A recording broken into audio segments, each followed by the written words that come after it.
Yeah, the goal of that kind of storytelling, so you're fundamentally putting together stories to make the point. You have to have a place where you indicate how this connects to the human condition, which can be done with a story, as you were suggesting in your question. Then you come to the conclusion, and it's not an idea for me. It's not an idea. The conclusion for me is about proclamation.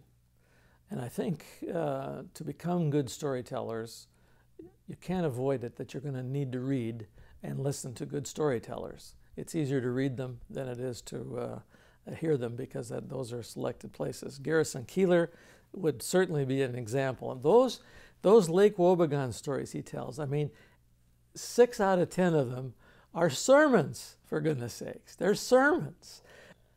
So reading stories, hearing stories, exploring stories. If you can even interview people who are storytellers, how do you do it? What's the main key? There are some main keys. The biggest key is that a story, to hold people's attention, has to have some kind of suspense in it. What's going to happen here? How is this going to come out? If they're not in that kind of a mood listening to your story, the story is probably not going to work.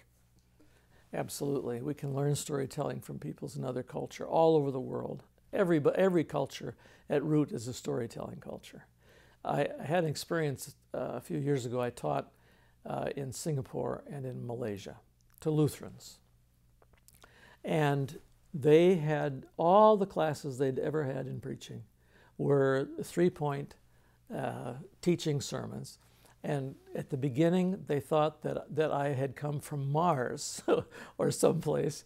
But one young student at the end said to the group, he said, "You came all the way over here from the United States to teach us that we have the resources in our own culture for preaching. We don't need to look to the West." I gave him an A. Because he's absolutely right. Because the Lutherans there are Chinese Lutherans. Well, they've got an incredible story culture.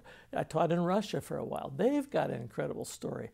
Use those stories. And in Russia, you have all the icons too. I said, use these pictures, use these stories.